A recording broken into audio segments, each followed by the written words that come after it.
আসসালামু আলাইকুম। আজকে আমরা কথা বলবো একটা বিগিনার ফ্রেন্ডলি ইনডোর প্ল্যান্ট নিয়ে। এর নাম পথস।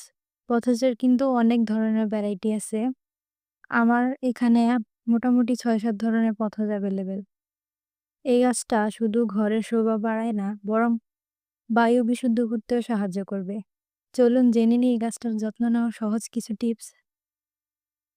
পথস গাছটি আলো খুবই পছন্দ করে না, আবার একদম অন্ধকারেও ভালো থাকবে না।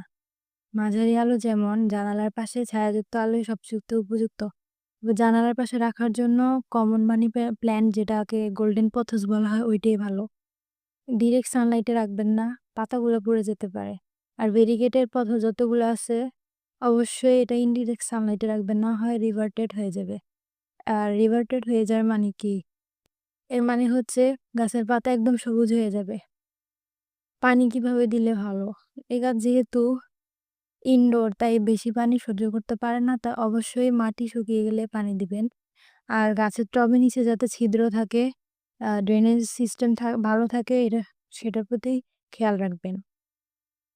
পথসের জন্য হালকা মাটি উপযুক্ত।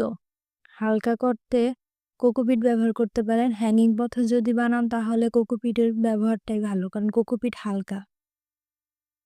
কোকোপিট আর পারলাইট মিশিয়ে বানানো যায়। পারলাইট না থাকলে ইটের সুরকি অথবা নদীর যে সাদা বালু থাকে ওইগুলো ব্যবহার করতে পারেন। আমি ফার্টিলাইজার হিসেবে শুধুমাত্র ভার্মি কম্পোস্ট ইউজ করি।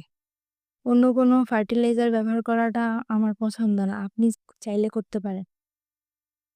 কাটিং থেকে পথসের চারা অনেক ইজিলি তৈরি করা যায়। অবশ্যই কাটিং তৈরি করে ২ ঘন্টা এটা শুকাতে দিবেন একদম ছায়ার মধ্যে। শুকানোর পরে পানিতে অথবা পথস মিডিয়াতে রেখে চারা বানাতে পারেন। আর যদি পাতা হলুদ হয়ে যায় তাহলে বুঝবেন যে বেশি পানি দিয়েছেন অথবা আলো ঠিকমতো পাচ্ছে না।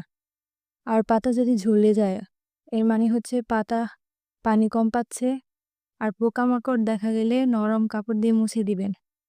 বেশিরভাগ ক্ষেত্রে